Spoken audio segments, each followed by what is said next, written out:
Sudden death मतलब अचानक मौत वाक़या हो जाना।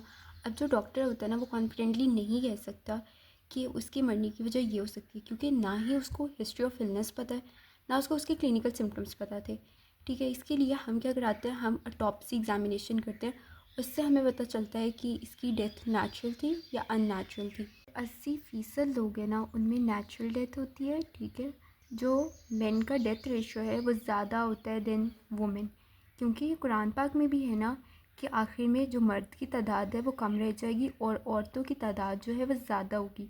ठीक है, इसलिए जो मेन का डेथ रेशियो है वो ज़्यादा होता है। जो अननेचुरल डेथ है, अननेचुरल डेथ में कौन सी आती है, या तो एक्सीडेंट हो गया, या होमिसाइड है, या सुसाइड है। ठीक है, ये 5th largest group of cause of death है।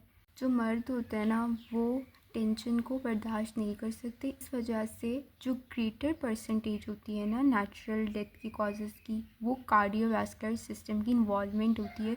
उसमें क्या होता है, या तो हैमरेज हो जाती है ब्लड वेसल्स की, या फिर जो ब्लड वेसल्स है ना उनकी ब्लॉकेड हो जाती है। ठीक है, या हमारा जो हार्ट है वो काम नहीं करता।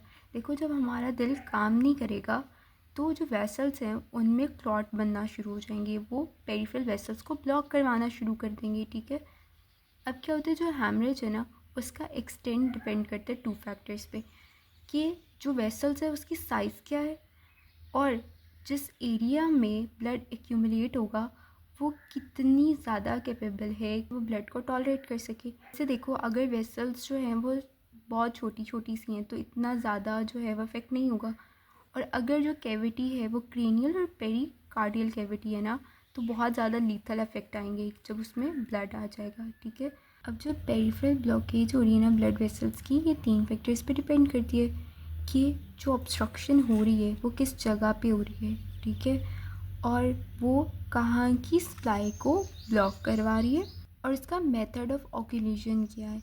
देखो, ब्लॉक हो गया है, ठीक है, पेरिफेरल वेसल्स, तो क्या होगा, ऑक्सीजन सप्लाई नहीं होगा ऑर्गन को, वो ऑर्गन को अफेक्ट करेगा। अगर देखो वो स्प्लीन की ब्लड वेसल्स को ब्लॉक करवाता है तो स्प्लीन का तो बॉडी पे कोई इफेक्ट नहीं होगा, सिर्फ स्प्लीन को अफेक्ट होना शुरू हो जाएगा। ठीक है, मगर अगर ब्लड वेसल्स जो सप्लाई कर रही हैं कार्डियक को, रेस्पिरेटरी सेंटर्स को, अगर मैं उसको ब्लॉक करवा दूंगी तो इसका इफेक्ट तो पूरी बॉडी पे आएगा ना। जो पूरी बॉडी पे इफेक्ट आता है उसको सेकेंडरी इफेक्ट कहेंगे। प्राइमरी इफेक्ट क्या था कि उसने कार्डियक और रेस्पिरेटरी सेंटर्स की आर्टरीज़ को ब्लॉक करवा दिया, तो यहाँ ब्लड सप्लाई नहीं हो रही थी। जब ब्लड सप्लाई नहीं हो रही थी तो उसने एक सेकेंडरी इफेक्ट दिखाया और हमारी पूरी बॉडी को अफेक्ट कर दिया। 3 प्रोसेसेस होते हैं आर्टरी के ब्लॉकेज के। क्या होता है, जो स्लोएस्ट होता है ना, अब देखो आहिस्ता आहिस्ता करके जो ल्यूमेन है वो डिक्रीज़ होना शुरू हो गया। क्यों? क्योंकि उसमें एथियोमेटोसिस थिकनिंग होना शुरू हो गई, यानी फैट डेपोजिशन की वजह से थिकनिंग होना शुरू हो गई। अब फास्टर इफेक्ट कब आएगा, जब जो है लोकल थ्रोम्बस बना और उसने ब्लड वेसल्स को ऑक्लूड करवा दिया। कब होता है, जब वेसल्स में ना एबनॉर्मल क्लॉट फॉर्मेशन होना शुरू हो जाती है, जब ज़्यादा सारे क्लॉट्स जो हैं जगह जगह पे, यानी डिससेमिनेशन इंट्रावैस्कुलर कोगुलेशन होती है, या फिर एक जगह पे क्लॉट फॉर्मेशन होती है जिधर ब्लड वेसल्स जो हैं वो डैमेज हुई होती हैं। ये आर्टरीज और वेन दोनों में हो सकता है। एक थ्रोम्बस बना और ब्लॉकेज हो गई, और दूसरा क्या होता है कि एम्बोलिज्म बना और ब्लॉकेज हो गई। ठीक है, इसकी वजह से क्या होता है, इन्फेक्शन हुआ और जो विक्टिम है वो सडनली डाई कर गया, क्योंकि वहाँ की ब्लड वेसल्स जो सप्लाई थी वो ब्लॉक हो गई। देखो, ये जो लेग की वेन थी उसमें इंजरी या प्रेशर की वजह से एम्बोलिस बना, वो गया हार्ट में। ठीक है, हार्ट में जाने के बाद वो जाता है पल्मोनरी आर्टरीज़ में, पल्मोनरी आर्टरीज़ में जाके ब्लॉकेट करवा देता है और ये बहुत ज़्यादा फेटल होता है। सेरिब्रल और कार्डियक एम्बोलिज्म होता है ना, वो आर्टीरियल सप्लाई की वजह से होता है। ठीक है, आर्टरी में थ्रोम्बस था, उसने जाके ब्लॉक करवा दिया। पल्मोनरी में क्या था, वेनस इन ओरिजिन था, ये देखो वेन में बन रहा था ना, उसने जाके ब्लॉक करवाया।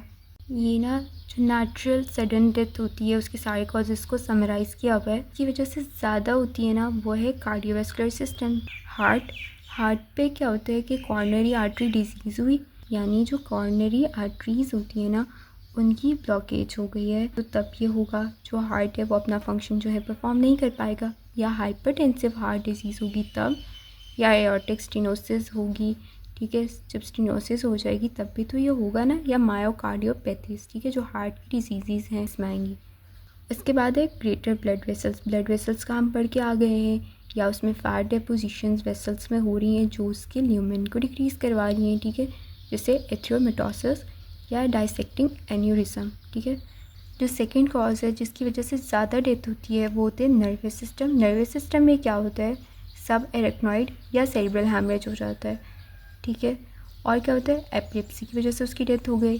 रेस्पिरेटरी सिस्टम में क्या हुआ है कि पल्मोनरी एम्बोलिज्म हो गया, ठीक है, जिससे ऊपर हमने देखा कि उसने जाके ब्लॉक करवा दिया, ठीक है, पल्मोनरी वेसल्स को, या ट्यूमर की वजह से, या टीबी, एस्थमा या वायरल निमोनिया की वजह से, ठीक है। इसमें जो भी रेस्पिरेटरी रिलेटेड डिजीज़ होती हैं ना, उनकी वजह से उसकी डेथ हो गई। नेचुरल डेथ में क्या होता है कि आपको डिजीज़ हुई, उसकी वजह से आपकी डेथ हो गई। तो जो भी डिजीज़ेस इनसे रिलेटेड होंगी ना, तो वो डिजीज़ेस आपने इसमें लिख देनी है। जो गैस्ट्रोइंटेस्टाइनल सिस्टम होता है उसमें क्या होता है कि जो विज़रा होते हैं उनकी परफोरेशन होती है, तो इस वजह से डेथ हो जाती है। जैसे एक बंदे को ड्यूडेनल अल्सर था, उसकी परफोरेशन हुई, उसकी डेथ हो गई। या मिजेंटेरिक थ्रोम्बोएम्बोलिज्म था, या जीआईटी का हैमरेज हुआ। हम लोग ये कहते हैं ना कि एक पेशेंट जब आता है उसके इंटरनल ब्लीडिंग की वजह से उसकी डेथ हो गई, तो वो क्या हो रहा होता है, हैमरेज हो रहा होता है, जिसकी वजह से उसकी डेथ हो जाती है। जो यूरोजेनिटल सिस्टम है उसमें क्या होता है, जो टेस्टीज, ओवरीज, यूट्रस, सर्विक्स है, उसकी ट्यूमर था, उसकी वजह से हो गया एबॉर्शन, या रप्चर्ड एक्टोपिक प्रेगनेंसी की वजह से जो उसकी डेथ हो गई। पोस्टमार्टम आर्टिफैक्ट क्या होता है, ये ना मरने के बाद जो बॉडी में चेंजेस आते हैं ना उनको कहते हैं। अगर हमें लगता है कि वो एंटी मॉर्टम भी हो सकते हैं तो ये हमारी फाइंडिंग को ख़राब करते हैं, ये मिस इंटरप्रिटेट करवाते हैं कि ये एंटी मॉर्टम फाइंडिंग भी हो सकती हैं, ठीक है। इसमें वाइटल रिएक्शंस जो हैं वो नहीं होते हैं, और ये ना इजीली रिकॉग्नाइज हो जाता है, यानी उसको देख के पता चल जाता है। ये ना जानना ज़रूरी होता है कि ये एंटी मॉर्टम है या पोस्ट मॉर्टम है, क्योंकि ना इस तरह आप मिस इंटरप्रिटेट करोगे और आप जो गलत जो है वो डायग्नोस करोगे, गलत कॉज ऑफ डेथ समझते हैं, ठीक है। जैसे ना जो टर्मिनल डाइंग स्टेज होती है उसमें क्या होता है, एगोनल फिनोमिना होता है। एगोनल फिनोमिना क्या होता है, यानी डेथ के टाइम पे जो गैस्ट्रिक कंटेंट रिगर्जिटेट होता है ना, तो हमें ये लगता है कि शायद चॉकिंग या उसका गला दबा के उसको मारने की कोशिश की गई है, मगर ऐसा नहीं होता, यानी इसकी वजह से हमें गलत कॉज ऑफ डेथ लग रही है, ये मिस इंटरप्रिटेशन करवा रहा है, हमें लग रहा है ये एंटी मॉर्टम फाइंडिंग है, हालांकि वो क्या होती है, पोस्टमार्टम फाइंडिंग होती है। अब इसको भी ना हम ऑटोप्सी रिपोर्ट के साथ भेजते हैं। ये मॉर्टम आर्टिफैक्ट्स होते हैं ना, उनको हमने 3 में डिवाइड किया होता है। ड्यूरिंग टर्मिनल डाइंग पीरियड, यानी वो बस अभी मरने वाला है उस वक्त क्या चेंजेस आती हैं। ड्यूरिंग पोस्टमार्टम पीरियड, और एक होता है ड्यूरिंग ऑटोप्सी।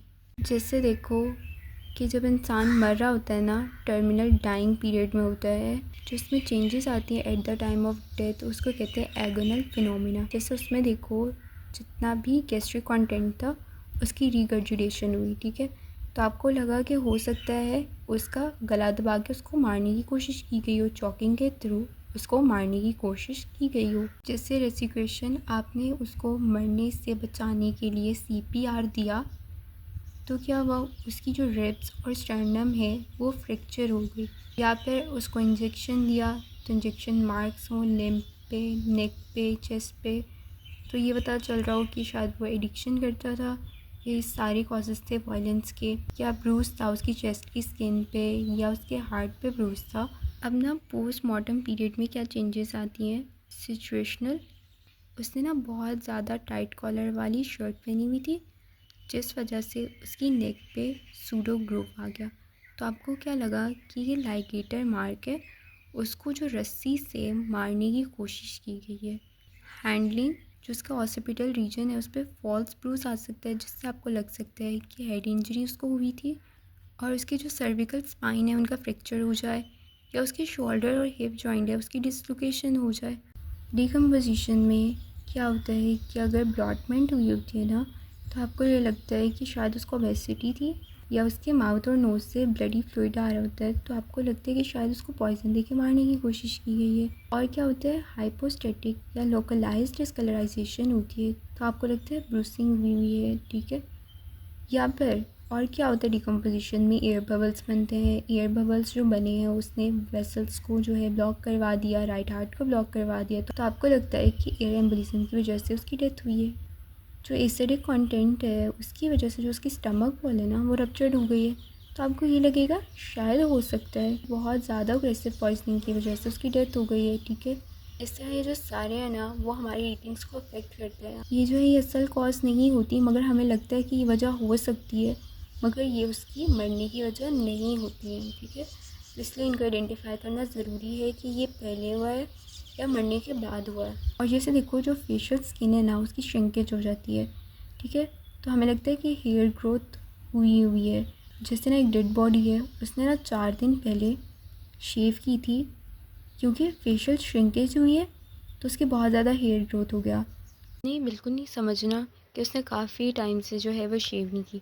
आपको ये पता होना चाहिए कि जो फेशियल स्किन होती है वो श्रिंक हो जाती है, जिसकी वजह से आपको ज़्यादा हेयर ग्रोथ नज़र आती है। आपने मिस इंटरप्रिटेट नहीं करना है। एनिमल्स जैसे जो रैट्स रोडेंट्स होते हैं ना, जब वो काटते हैं तो उनके ना एक शार्प मार्क आता है, तो हम मिस इंटरप्रिटेट करते हैं कि शायद वो इंसाइज्ड वुंड्स हैं, यानी शार्प ऑब्जेक्ट से क्या है कट लगाया गया है। जो वॉल्चर्स होते हैं उनके क्या होते हैं, उनके जो मार्क्स होते हैं लेसरेटेड होते हैं। ये लग रहा होता है कि स्किन को ना बहुत फोर्सफुली कट किया गया है। इरेगुलर एजेस होते हैं, लेसरेटेड वुंड्स हमें लग रहे होते हैं। जब स्किन और स्कैल्प जो है उसकी हीट रप्चरिंग होती है ना, तो हम मिस इंटरप्रिटेट करते हैं कि ओपन वुंड है। जब फ्लैकिंग फ्रैक्चर्स होते हैं लॉन्ग बोन्स और स्कल्स के, तो हम इसको मिस इंटरप्रिटेट करते हैं कि शायद ये जो फ्रैक्चर्स है ये एंटी मॉर्टम है, यानी मरने से पहले उसको वो फ्रैक्चर हुआ था, हालांकि वो मरने के बाद होता है। जो पल्मोनरी वेसल्स है ना उनमें फैट ड्रॉपलेट्स हो, तो हम ये समझ लेते हैं कि शायद फैट एम्बोलिज्म की वजह से उसकी डेथ हुई हो, मगर ऐसा नहीं होता है। सी फॉल्टी टेक्निक्स की वजह से कुछ चेंजेस आती हैं। जैसे जो ब्लड वेसल्स होती है ब्रेन और नेक की, उनके अंदर एयर बबल्स आ जाते हैं, तो हमें लगता है शायद एयर एम्बोलिज्म थी। या जो सबकुटेनियस टिश्यूज़ होते हैं नेक के, वहाँ सूडो ब्रूसिंग हो जाए, ठीक है। आपको लगेगा थ्रॉटलिंग हुई है, यानी मैनुअल स्ट्रैंगुलेशन हुई है, आपने उसको हाथों से दबा के मारने की कोशिश की गई है। और जब इंस्ट्रूमेंट यूज़ करते हुए स्कल बोन का फ्रैक्चर हो जाए और आपको वो लगे कि वो एंटी मॉर्टम फ्रैक्चर है, हालांकि वो आपकी खुद की गफलत की वजह से हुआ होता है। फ्लो साइटोमेट्री में हम जेनेटिक एबनॉर्मेलिटीज़ टेस्ट करते हैं, हम एनालाइज करते हैं सेल के फिज़िकल और केमिकल करेक्टरिस्टिक्स को, हम इससे पोस्ट मॉर्टम इंटरवल एस्टिमेट करते हैं। हम क्या करते हैं, फ्लो साइटोमेट्री से एनालाइज करेंगे डिग्रेडेशन ऑफ डीएनए को, जिसको कोरिलेट करेंगे टाइम के साथ। इससे हमें पता चल जाएगा कितना टाइम हो गया एक बंदे को मरे हुए। हम इससे सेक्सुअल असर्ट्स को इन्वेस्टिगेट करते हैं, ये हेल्प करते हैं आइडेंटिफाई करने में और क्वांटिफाई करने में सीमेन सेल्स को। क्या करते हैं, विजाइनल स्वैप लेते हैं, यानी विजाइनल फ्लूइड लेंगे, उसमें क्वांटिटी ऑफ सीमेन को एनालाइज करेंगे ना, कितने लोगों ने उसके साथ ज़्यादती करने की कोशिश की गई थी वो हमें पता चलता है। हम फ्लो साइटोमेट्री से ये एनालाइज करते हैं। Touch DNA analysis, touch DNA से क्या समझ आ रहा है कि जिस चीज़ को हमने टच किया वहाँ हमारे ट्रेसेस रह गए, और हमने उसको क्राइम सीन से कलेक्ट करेंगे और इसके बाद उसको एनालाइज करेंगे बाय फ्लो साइटोमेट्री। कोई भी लिविंग थिंग्स किसी भी चीज़ को हाथ लगाती है ना, तो वो हमेशा अपने ट्रेसेस वहाँ छोड़ जाती है, ठीक है। पर्सनल आइडेंटिफिकेशन के लिए फ्लो साइटोमेट्री यूज़ करते हैं। हम इसे क्वांटिफाई करते हैं ABH एंटीजन्स को, जो RBCs के सरफेस पे प्रेजेंट होते हैं। बंदा है, उसके कपड़ों पे काफ़ी लोगों के ट्रेसेस हैं। हम उस DNA को कलेक्ट करेंगे, हम उसको एनालाइज करेंगे किसके थ्रू, फ्लो साइटोमेट्री के through. STS sudden infant death syndrome, इसमें क्या होता है कि जो बच्चा होता है, इन्फेंट होता है, वो पेट के बल लेटा हुआ होता है, यानी उल्टा लेटा होता है।